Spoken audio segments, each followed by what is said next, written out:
আসসালামু আলাইকুম সুপ্রিয় দর্শক, চলে আসলাম এই মুহূর্তে পাওয়া নিম্নচাপ কালবৈশাখী ঝড়, হঠাৎ বজ্রবৃষ্টি ও ঘূর্ণিঝড়ের নতুন আপডেট নিয়ে।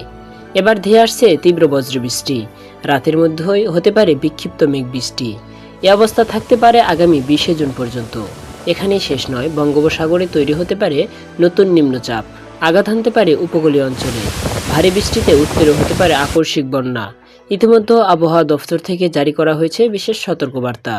এছাড়া আজ রাতের মধ্যে ঢাকা, রাজশাহী, খুলনা, বরিশাল, চট্টগ্রাম, ময়মনসিংহ, সিলেট, ভারতের পশ্চিমবঙ্গের বিভিন্ন জেলাতে ধেয়ে আসছে শক্তিশালী কালবৈশাখী ঝড়।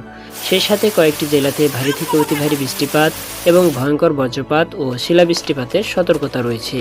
তো আজ এবং আগামীকাল কেমন থাকতে চলেছে আগামী 24 ঘন্টা থেকে 48 ঘন্টার আবহাওয়া বাংলাদেশ থেকে শুরু করে ভারতের পশ্চিমবঙ্গ, আসাম, মেঘালয়, ত্রিপুরা রাজ্যে আগামী 24 ঘন্টা থেকে 48 ঘন্টার মধ্যে কোন কোন জেলাগুলোতে মেঘ বৃষ্টিপাতের সম্ভাবনা রয়েছে, কোন কোন জেলাগুলোতে কালবৈশাখী ঝড় আঘাত হানতে পারে। তো এই বিষয়ে আরও বিস্তারিত জানতে হলে ভিডিওটি সম্পূর্ণ দেখতে থাকুন। আর আপনি কোন জেলা থেকে এই খবরটি দেখছেন অবশ্যই আপনার জেলার নামটি আমাদের কমেন্ট বক্সে জানিয়ে দিবেন। আর সবার আগে আবহাওয়ার খবর জানতে আমাদের চ্যানেলটি সাবস্ক্রাইব করে রাখুন। দর্শক, আমরা দেখতে পাচ্ছি শুক্রবার 12 জুন বিকাল 4টা থেকে সন্ধ্যা 6টা এই সময়ের মধ্যে ময়মনসিংহ, কিশোরগঞ্জ, জামালপুর, সিরাজগঞ্জ এবং গাইবান্ধা, ডালু, বাগমারা এই অঞ্চলগুলোর উপর দিয়ে হালকা মেঘ থাকার প্রবল সম্ভাবনা রয়েছে। এছাড়া দিনাজপুর, বালুরহাটা, রায়গঞ্জ এই অঞ্চলগুলো আকাশ হালকা মেঘলা থাকবে। এছাড়াও পার্বতী, চট্টগ্রাম এবং ফটিকছড়ি, রাঙ্গামাটি, বান্দরবন, চারকির, কক্সবাজার এই অঞ্চলগুলোর আকাশ হালকা মেঘাচ্ছন্ন থাকার প্রবল সম্ভাবনা রয়েছে। আমরা যদি রাত 9টা থেকে 12টায় দেখি তখন দেখেন চট্টগ্রাম, বান্দরবন, রাঙ্গামাটি এই অঞ্চলগুলোর আকাশ হালকা মেঘাচ্ছন্ন আছে। কেন্দ্রুয়া, দিরাইল এবং এই অঞ্চলগুলো হালকা মেঘাচ্ছন্ন থাকার প্রবল সম্ভাবনা রয়েছে। এছাড়া চাঁপাইনবাবগঞ্জ, রাজশাহী হালকা মেঘ থাকার সম্ভাবনা রয়েছে। আমরা যদি শনিবার রাত 3টার দিকে দেখি তখন দেখেন ঠাকুরগাঁও, দিনাজপুর এবং রংপুর, গাইবান্ধা, জামালপুর, বগুড়া, নওগাঁ, বালুরহাট, চাঁপাইনবাবগঞ্জ এই অঞ্চলগুলোতে হালকা থেকে মাঝারি বর্ষণের প্রবল সম্ভাবনা রয়েছে। এছাড়া ভারতে মালদা, গজল, রায়গঞ্জ এবং কাটিহার, পূর্ণিয়া এই অঞ্চলগুলোতে হালকা থেকে মাঝারি বর্ষণ হওয়ার প্রবল সম্ভাবনা রয়েছে। এছাড়া জামালপুর, ময়মনসিংহ, কেন্দ্রুয়া, কিশোরগঞ্জ, দিরাইল, হবিগঞ্জ, মৌলভীবাজার, সিলেট, বড়লেখা, জ্যোতিপুর, সুনামগঞ্জ এই অঞ্চলগুলোর উপর দিয়ে হালকা থেকে মাঝারি বর্ষণ হতে পারে।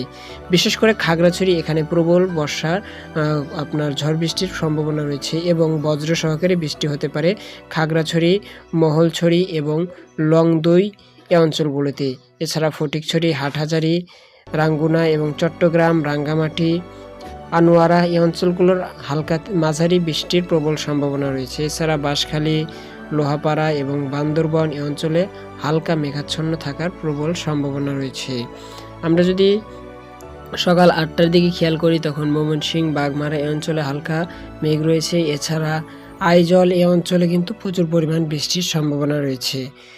শনিবার সন্ধ্যা 6টায় রাজশাহী, ময়মনসিংহ, সিলেট, ঢাকা এবং চট্টগ্রাম, বরগুনা, কলকাতা এই অঞ্চলগুলোর উপর দিয়ে হালকা মেঘ বিরাজ করবে। এছাড়াও দিনাজপুর, ঠাকুরগাঁও, পঞ্চগড়ের উপর দিয়েও হালকা মেঘ থাকার প্রবল সম্ভাবনা রয়েছে।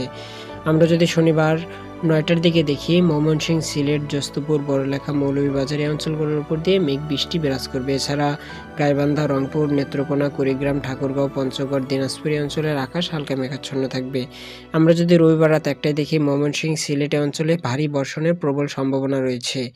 এছাড়া দিনাজপুর, ঠাকুরগাঁও, পঞ্চগড়, গাইবান্ধা, রংপুর এই অঞ্চলগুলোর হালকা থেকে মাঝারি বর্ষণ হতে পারে। এছাড়া চট্টগ্রাম এবং কক্সবাজার আকাশ হালকা মেঘাচ্ছন্ন থাকবে। আমরা যদি ভোর 4টায় দেখি তখন দেখেন সিলেট, জ্যোতিপুর, ময়মনসিংহ এবং তার আশেপাশের অঞ্চল, গাইবান্ধা, তারপরে বগুড়া, দিনাজপুর এই অঞ্চলগুলোতে হালকা থেকে মাঝারি বর্ষণ হওয়ার প্রবল সম্ভাবনা রয়েছে। এছাড়া ঢাকা, কুমিল্লা, চাঁদপুর, বরগুনা, হাতিয়া, চট্টগ্রাম এই অঞ্চলগুলোর আকাশ মেঘলা থাকবে। আমরা যদি 8টার দিকে খেয়াল করি তখন দেখেন চট্টগ্রাম, হাতিয়া, কুমিল্লা, চাঁদপুর, ঢাকা, হবিগঞ্জ, ময়মনসিংহ, বাগমারা, সিলেট এই অঞ্চলগুলো হালকা মেঘাচ্ছন্ন থাকবে। তো সুপ্রিয় দর্শক, এই ছিল আবহাওয়ার সর্বশেষ সংবাদ। আবহাওয়ার সর্বশেষ তথ্য পেতে আমাদের চ্যানেলটি সাবস্ক্রাইব করে আমাদের সঙ্গেই থাকবেন।